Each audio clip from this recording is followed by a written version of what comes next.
Good morning and welcome to the Core Connection. I'm Mira Rubin here with you on Enlightened World Network.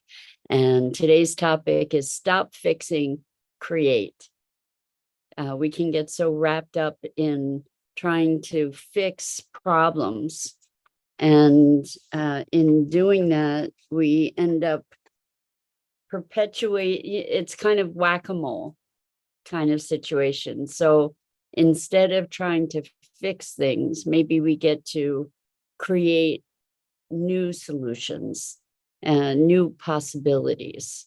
And so we're going to talk about that today. But before we get started, let's take a couple minutes to get present. Let's take a deep breath in through your nose and hold it. And imagine clean, crisp oxygen flooding your lungs, flowing into your bloodstream, nourishing all your cells, all your organs, bringing vital life energy to your body and being. And as you exhale any tension, stress, negativity, fatigue. And now let's take another deep breath in through your nose and hold it.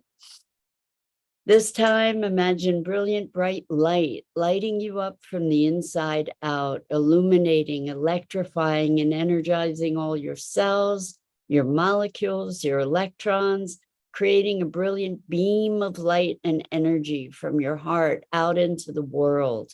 And as you exhale any remaining tension, stress, negativity, fatigue. And now let's press our palms together.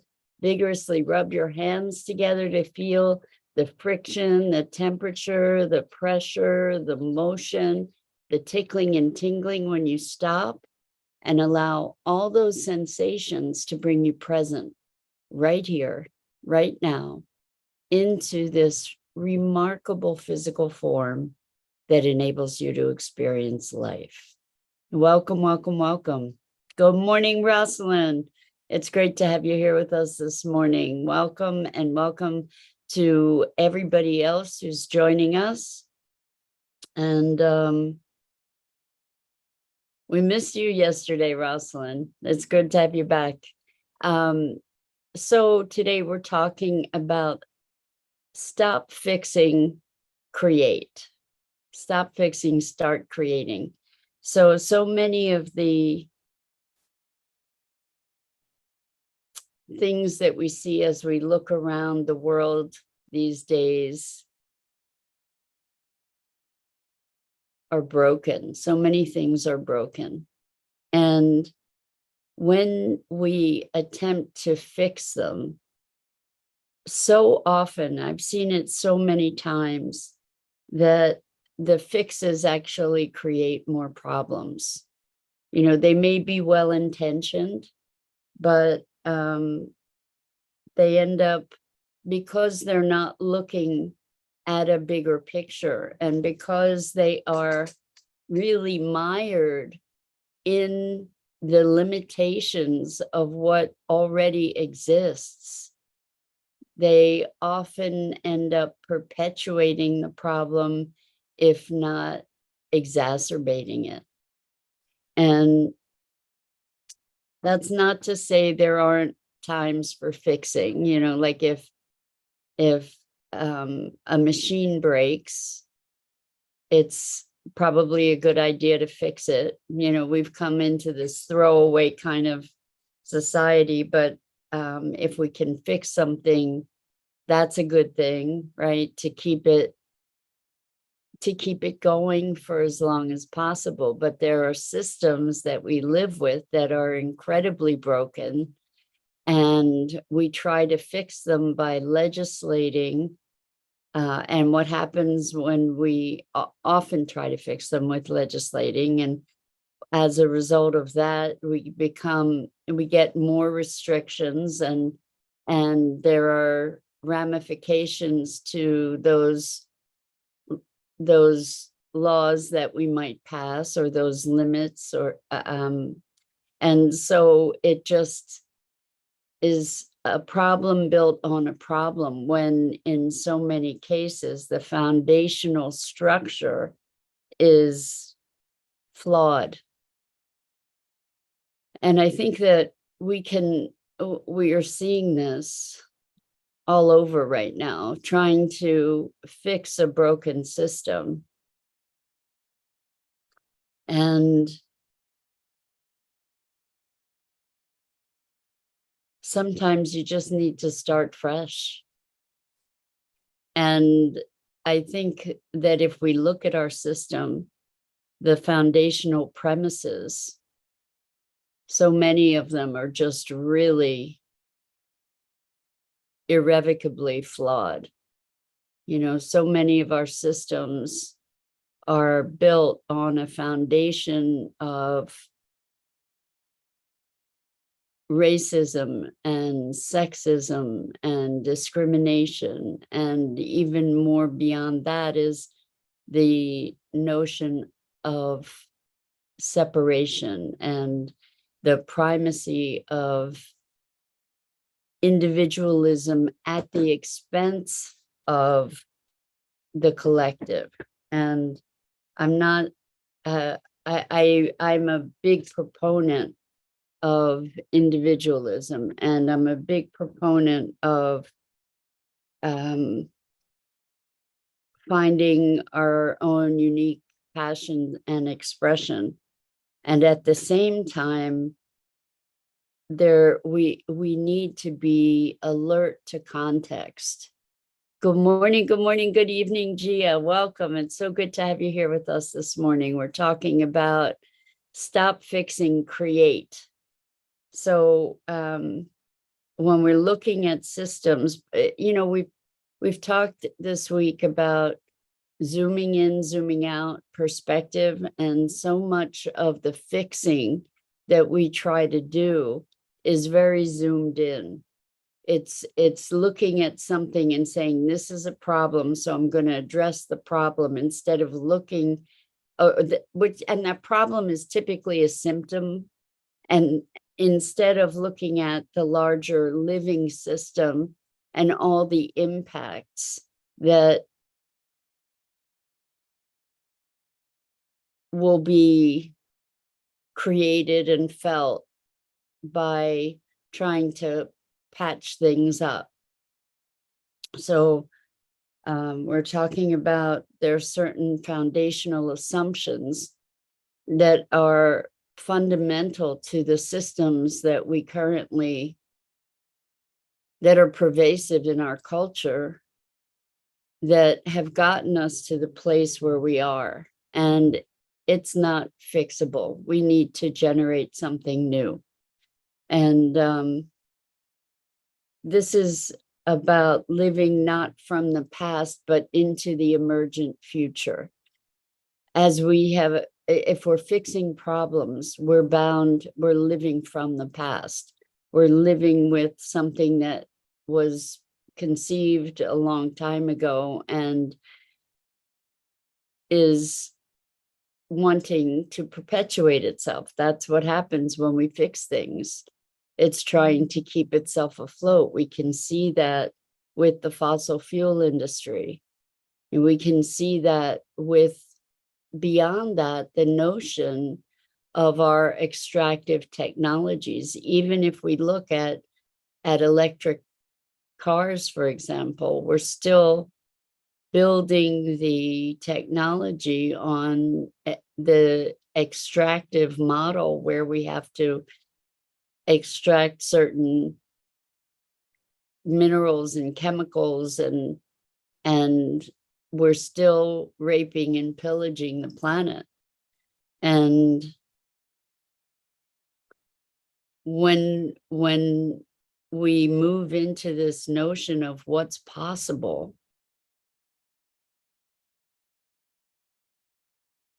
we can become aware that there are other potentials.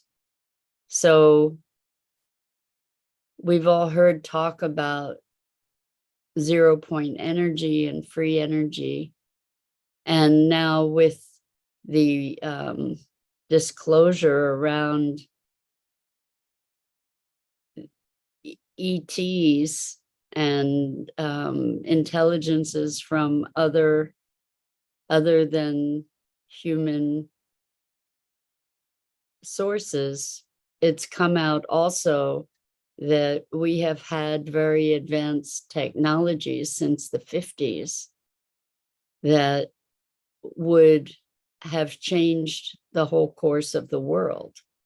That it's not based on an extractive model. This is a universe of energy.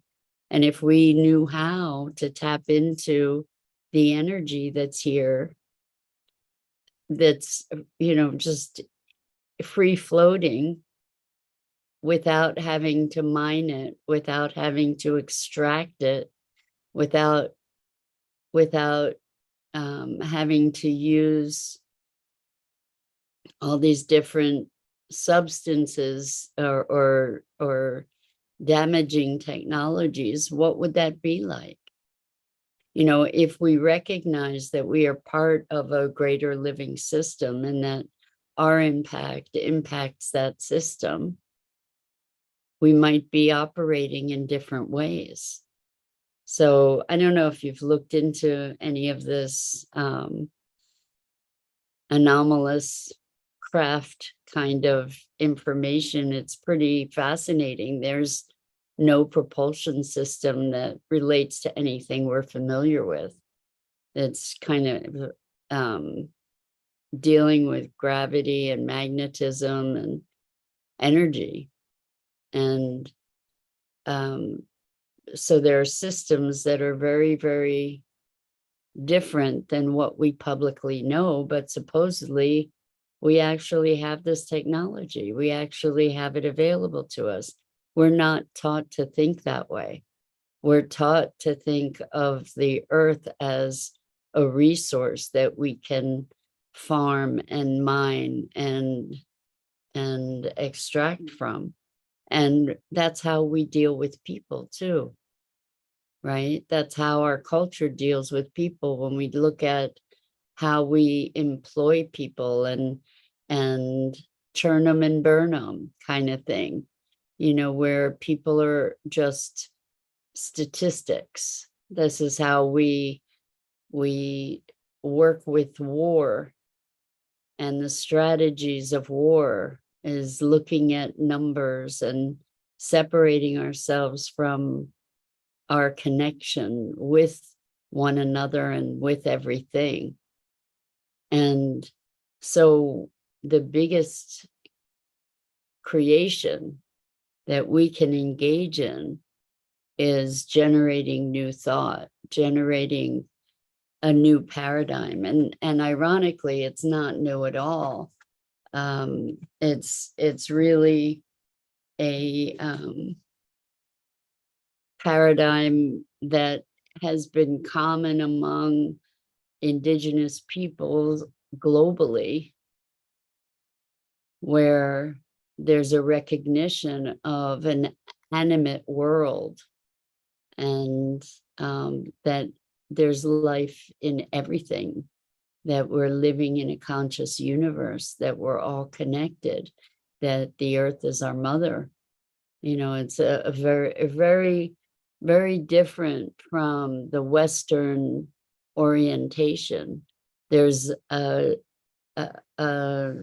fluidity of sexuality and understanding, and there's a deeper tolerance and connection and a reverence for ceremony and a reverence for the spirit world, like knowing that there's other forms of intelligence other than our clinically rational thought that has been deified in Western culture, that is so deeply disconnected from heart, where there's just this disembodied mind that is we've come to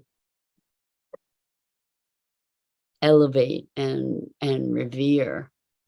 So Rosalind says the Navy released the patents for 0 point energy. I could see California building desalination plants for making water. Santa Barbara is already desalinating a portion of their water portfolio. That's really interesting. So California, not just California, but California has licensed water companies, bottled water companies, to be able to be sucking the water out of the water table. And so when there was a drought, these companies like Nestle and Pepsi and whatever were draining the aquifers dry to sell water bottled in plastic bottles that are lasting for hundreds of years, and getting into our water systems, our ground, our soil, our food, our bloodstream, our air. So, it's interesting. I'm curious, please. I did not know this about the Navy, and I'm wondering if you have access to whatever it is that they released. I think it's no accident that we're hearing more about 0 point energy and cold fusion and beyond unity energy devices since this public disclosure of alien visitation, because the governments are going to have hell to pay for the world, for the state of the world, knowing that we've had these technologies since the 50s. The world did not have to become what it has become. The whole rise of fossil fuels didn't have to happen. We didn't have to be facing this climate emergency.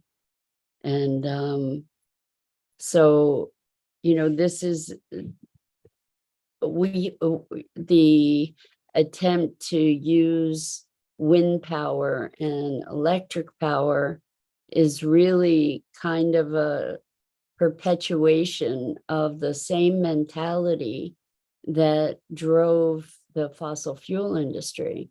It's ownership. It's being able to have something to sell. Let that land for a minute. When we talk about being able to utilize the energy that's all around us, that's like the air that we breathe. And we have been so acclimated to a model of capitalism that is voracious. It is a quenchless thirst in our culture. And with free energy, things change a lot. That's been one of the biggest impediments, supposedly, with Westinghouse and Tesla. Westinghouse went with Edison because you couldn't put a meter on the things that Tesla was creating.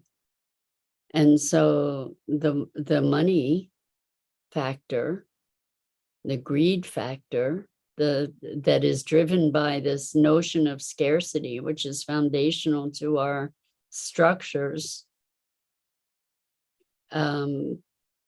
drove all of this.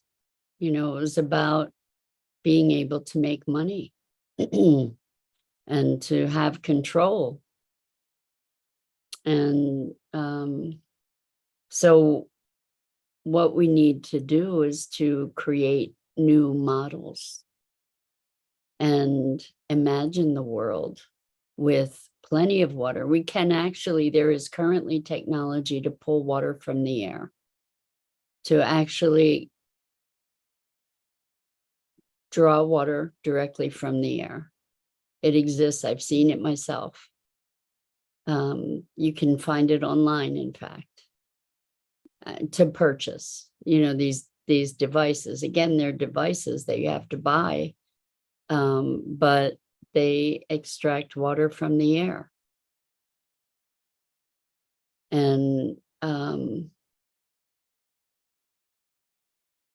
we have ways to be able to be replenishing the water cycle, restoring the water cycle, replenishing the aquifers, regreening the planet by working with nature, understanding nature. You might want to check out, I know I've talked about it before, but water stories. And Zach Weiss started that organization and has been collecting information and teaching people how to do water catchment. He's been trained by the I think he's called the Waterman of India, Rajendra Singh, who's restored many rivers in India. And in the restoration of these waterways, it changes and moderates the water cycle. If you think about water as the blood of the earth, you know, we have been sucking that blood dry.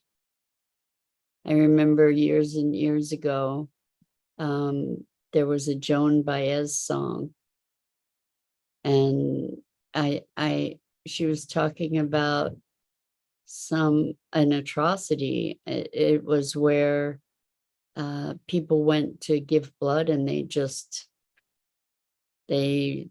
sucked all the blood out of their bodies, and of course the people died. And that's what we're doing. So, you know, it's funny, I had no expectation of talking about all this stuff today. When I came up with the topic of stop, fixing, create. But it doesn't mean create in a haphazard way. It means create, collaborate with nature, with the living world, to look at how do we live with nature? How do we be part of nature instead of using nature? You know, we have this idea that that the earth was put here for our use, and we have used her irresponsibly. And what if instead, I mean, that's the Western creation story, right? That the animals and the plants were put here for humans to use, right? Or for humans for our advantage. And in indigenous traditions, we're family. We're family with every other living creature, everything in nature, everything that exists. So we get to create new stories and new ways of being, because new creations will come from those new ways of being. And like I said, it's not really new. It's just new to us, Westerners, to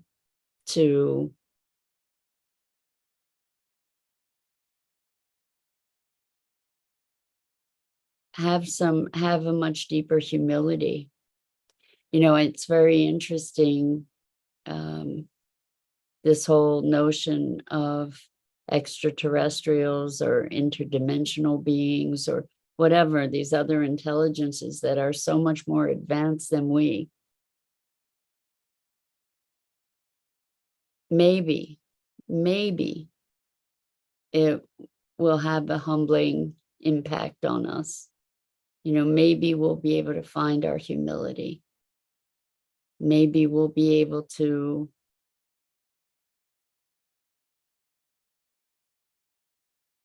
waken from our stupor, our trance, and take the actions that need taking. I think it's important that we be aware that we don't go back to sleep or let ourselves remain asleep, that this could be, well, I think it's probably undoubtedly one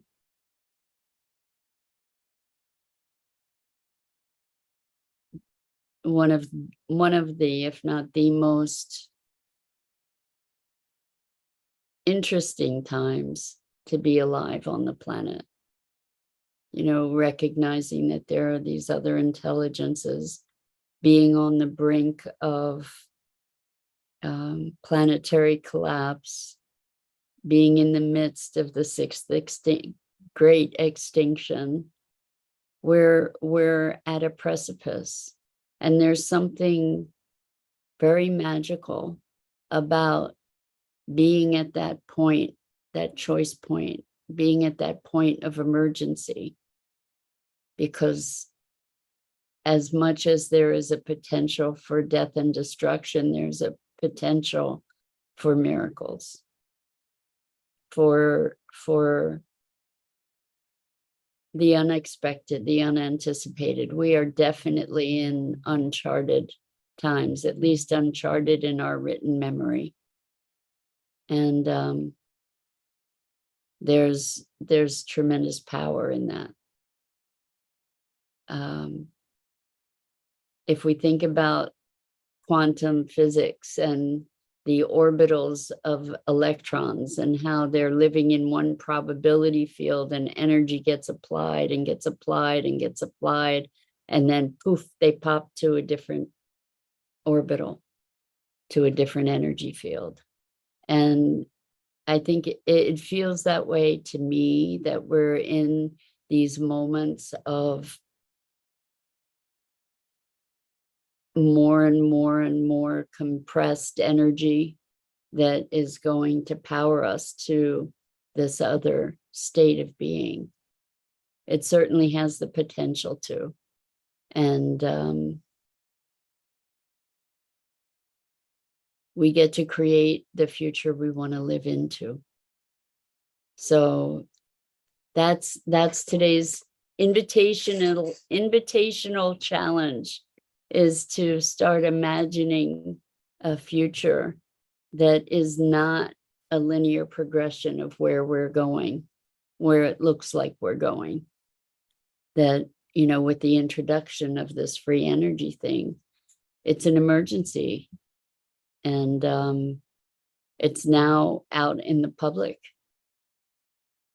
So we're in for some very fascinating times. And that's it for today. I'm Mira Rubin. This is the Core Connection, and I go live each weekday morning at 9 a.m. Eastern here on the Enlightened World Network Facebook page and YouTube channel.